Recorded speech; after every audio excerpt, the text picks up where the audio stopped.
Hello everyone, this is Vandana and welcome to CTET Adda. Start करेंगे आज का टॉपिक जिसमें हम पढ़ने वाले हैं साउंड का पार्ट 2। पार्ट 1 हमने कर रखा है जिसमें कि मोस्ट इंपोर्टेंट चीज वेव के बारे में हमने देखा। पार्ट 2 बहुत ही इंपॉर्टेंट है तो ये छोटे छोटे टर्म्स जैसे वेवलेंथ हो गया, एम्पलीट्यूड हो गया, टाइम पीरियड हो गया, ये सारी चीजें, फ्रिक्वेंसी हो गया और इनके बीच रिलेशन हो गया, वेलोसिटी, टाइम पीरियड और फ्रिक्वेंसी के बीच रिलेशन क्या होता है। जो लोग चैनल पे नए हैं चैनल को सब्सक्राइब कर लीजिए क्योंकि यहाँ पे फिजिक्स, केमिस्ट्री, बायोलॉजी की कंप्लीट थ्योरी मिलेगी आपको इस चैनल पे।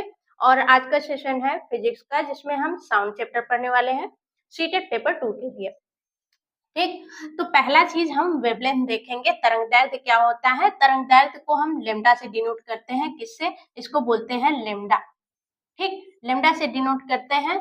इसका मतलब है तरंगदैर्घ्य, अगर इसको हम स्ट्रक्चर के थ्रू समझें तो एक यहाँ पे हम बॉल लगा देंगे जिसे हम प्रदोलनी गति बोलते हैं। आपने देखा होगा कि एक जो घड़ी होती है, घड़ी में पेंडुलम लगा होता है, ठीक है, वो हमेशा ऐसे घूमता रहता है। ठीक, तो यहाँ पे इसका मैक्सिमम अधिकतम बिंदु है जहां तक ये अधिकतम जा सकता है। ठीक, तो एक बार ये यहाँ आएगा और एक बार ये यहाँ आएगा। ठीक, तो यहाँ से हम ये क्यों बना रहे हैं? क्योंकि यहीं से हमें ये पता चलेगा, ये छोटे छोटे डेफिनेशन बहुत अच्छे से याद हो जाएंगे। ठीक है,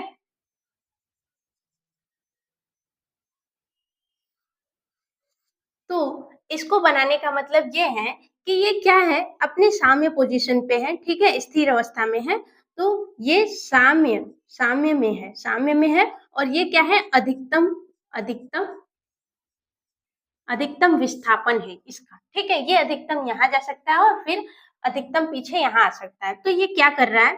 बेसिकली अपने साम्य पोजीशन से अधिकतम अवस्था पे जा रहा है और फिर अधिकतम से फिर कहाँ आएगा? अपने साम्य पोजीशन पे आएगा और फिर यहाँ से पीछे अधिकतम अपने अधिकतम बिंदु पे जाएगा और फिर वापस से कहाँ आएगा? अपने साम्य पोजीशन पे आएगा। तो इसका जो स्ट्रक्चर बन रहा है ये वेव के फॉर्म में बन रहा है। अगर इसको हम यहाँ पे बनाए तो इसको हम इस तरीके से बना सकते हैं कि इसका स्ट्रक्चर कुछ इस तरीके से बन रहा है ना।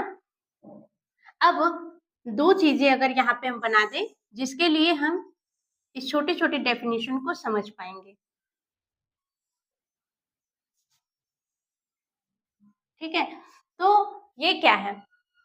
वेवलेंथ क्या है? तरंग द्वारा एक कंपन पूर्ण करने में तय की गई दूरी को तरंगदैर्घ्य कहते हैं। ठीक, तो एक कंपन क्या होता है? एक कंपन होता है एक पॉजिटिव साइकिल और एक निगेटिव साइकिल। इसे ही क्या बोलते हैं? एक कंपन बोलते हैं। यहाँ से यहाँ तक की दूरी को तरंगदैर्घ्य बोलेंगे। ठीक है, तरंग द्वारा एक कंपन तय करने में जो दूरी ली गई है उसे ही तरंगदैर्घ्य बोलेंगे। ठीक, अब इस तरीके से भी यह पूछ सकता है, यहाँ से और यहाँ से ये आधी, ये भी आधी, तो क्या हो गया? पूरा हो गया। और ये एक कंप्लीट साइकिल जो निगेटिव साइकिल है, तो इनके बीच के डिस्टेंस को भी हम तरंगदैर्घ्य बोलेंगे, वेवलेंथ बोलेंगे। ठीक, अब आते हैं एम्पलीट्यूड के बारे में। तो तरंग के किसी कण द्वारा अपनी साम्य अवस्था से, ये कहाँ है? अपनी साम्य अवस्था में है, साम्य अवस्था से अधिकतम विस्थापन, साम्य अवस्था से जो अधिकतम विस्थापन हो रहा है, कहाँ पे हो रहा है? यहाँ पे। ठीक, उसको ही क्या बोलते हैं? आयाम बोलते हैं, एम्पलीट्यूड बोलते हैं। यानी कि ये जो साम्य अवस्था है, यहाँ से अधिकतम विस्थापन कहाँ है? यहीं पे है। ठीक, तो इसे क्या बोलेंगे? एम्पलीट्यूड बोलेंगे। ठीक, इसे बोलेंगे एम्पलीट्यूड, इसे ए से डिनोट करेंगे। अब वेवलेंथ जो है, इसका जो यूनिट होता है, इसका यूनिट जो होता है, वेवलेंथ का यूनिट होता है, ये होता है मीटर। ठीक, मीटर होता है। और एम्पलीट्यूड का जो यूनिट होता है ये भी क्या होता है? मीटर होता है। ठीक, मीटर होता है। अब आ जाते हैं फ्रीक्वेंसी पे। अगर एम्पलीट्यूड की बात करें तो यहाँ पे देखेंगे एम्पलीट्यूड स्मॉल ए से, मान लीजिए यहाँ पे डिनोट कर लेते हैं स्मॉल ए से। एम्पलीट्यूड यहाँ पे ए है और यहाँ पे भी ए। ठीक, तो एम्पलीट्यूड इसका ज्यादा है और इसका कम है, तो यहाँ पे बोलेंगे ये इसकी जो ये वेव है इसकी एनर्जी क्या है? लो है। ठीक है, लो एनर्जी। लेकिन यहीं पे इसकी जो एनर्जी होगी वो हाई एनर्जी की होगी। मतलब ये है कि जिसका एम्पलीट्यूड ज्यादा होगा उसकी एनर्जी हाई होगी, जिसका एम्पलीट्यूड कम होगा उसकी एनर्जी लो होगी। ठीक, अब आ जाते हैं फ्रीक्वेंसी पे।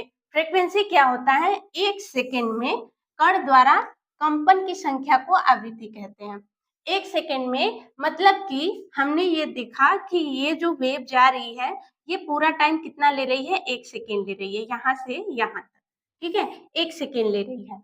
वहीं ये भी क्या ले रही है? 1 सेकेंड का टाइम ले रही है यहाँ से यहाँ तक जाने में। यानी कि अगर हम देखें तो 1 सेकेंड में ये कितना साइकिल कंप्लीट कर रही है? ये तो एक साइकिल हो गया और ये पॉजिटिव हाफ साइकिल हो गया, ठीक।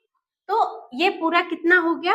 ये 1 हो गया, 1 साइकिल और हाफ साइकिल, ठीक, हाफ साइकिल यानी कि ये पूरा 1 और हाफ साइकिल कंप्लीट कर रही है और इसका जो यूनिट होता है हर्ट्ज होता है, ठीक है। तो ये इसका कितना साइकिल हो गया? फ्रीक्वेंसी कितना हो गया? 1.5 हर्ट्ज। अब इसका यूनिट जो होता है वो तो हर्ट्ज तो होता ही है, हर्ट्ज होता है, ठीक है, जिसे बोलते हैं इस तरीके से हर्ट्ज, ठीक। दूसरा क्या यूनिट होता है? ये 1 सेकेंड में कितना कर रहा है? 1 सेकेंड में कंपन की संख्या यानी कि वाइब्रेशन की संख्या यानी कि साइकिल पर सेकेंड, ठीक। वाइब्रेशन तीसरा क्या होगा? वाइब्रेशन पर सेकेंड, ठीक। इसका यूनिट इसलिए इस तरीके से है कि 1 सेकेंड में ये कितना वाइब्रेशन करता है या 1 सेकेंड में कितना साइकिल कंप्लीट करता है, जिसे दोलन बोलते हैं। इसको जो एक साइकिल बन रहा है, एक पॉजिटिव एक निगेटिव, तो इसको बोलते हैं, एक साइकिल बोलेंगे या फिर एक वाइब्रेशन बोलेंगे, कंपन बोलेंगे या फिर इसे बोलेंगे दोलन बोलेंगे। एक दोलन कंप्लीट करने में कितना टाइम ले रहा है, ठीक, तो उसको बोलेंगे फ्रीक्वेंसी। नेक्स्ट आते हैं टाइम पीरियड। टाइम पीरियड क्या होता है? आवर्तकाल।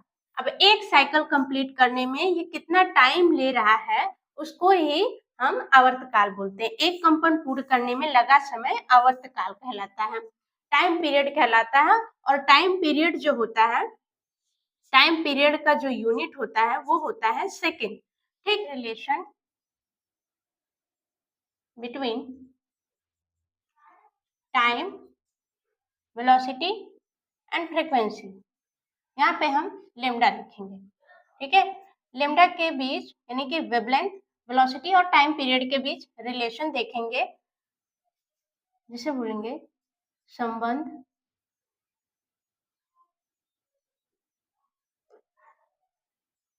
टाइम पीरियड, वेलोसिटी और लेमडा के बीच संबंध। तो हमें पता है ये जो हमने वेव बनाया था, तो एक साइकिल कंप्लीट करने में जो दूरी ली जा रही थी वही तो दूरी थी ना, ये क्या हो गई? दूरी हो गई। और जो टाइम लिया जा रहा था वो टाइम पीरियड हो जा रहा था, ये क्या हो गया? टाइम पीरियड, आवर्तकाल, ठीक। तो हमें पता है फार्मूला, चाल बराबर दूरी बटा के समय।